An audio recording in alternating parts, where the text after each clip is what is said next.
My wife's sister was visiting one weekend. Her niece and nephew were also down. This was great for my kids, as they were 3 and 6 years old and they loved to spend time with their older cousins.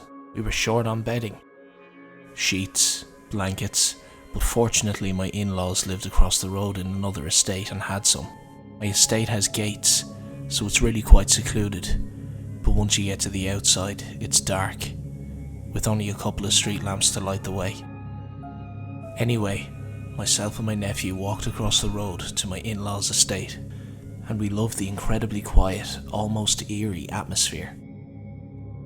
At the top of the road, there was a row of houses with large enough backyards. As we were a few houses away, one of the backyards of one of the houses had trees. My nephew pointed and said, "What the hell is that?" There was a sparkling object hanging from one of the trees. You could see it above the houses. It was weird looking, but I didn't think much of it. My nephew was convinced that it wasn't actually attached to the trees. It was floating. I laughed it off and proceeded down the road towards my in-laws' house. When we arrived, my father-in-law offered us a lift.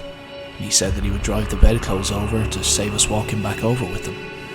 But we politely declined and said that we'd walk back because it was a really lovely night, a really clear night.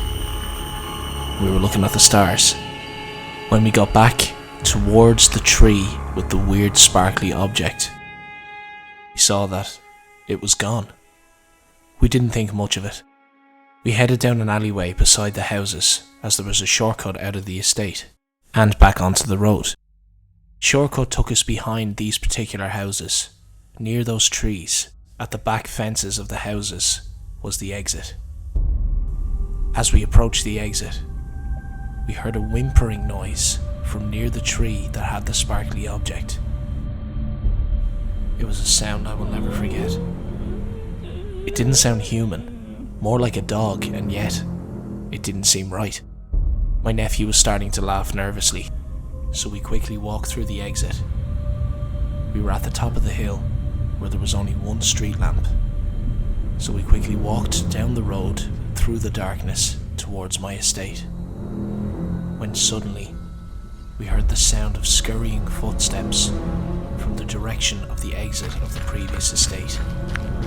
We ran, not daring to look back. My heart was pounding. As we reached the comfort and safety of the lights from my housing estate, we took a chance and glanced back up the road.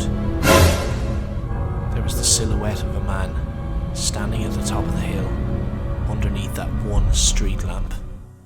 Needless to say, I made a decision to never walk up there again at night. It was one of those moments. We didn't know what was happening. We didn't know what this person wanted. But if we had investigated the whimpering, who knows what could have happened? It could have been somebody trying to draw us in, trap us. We don't know. And we won't ever know. And I'm thankful of that.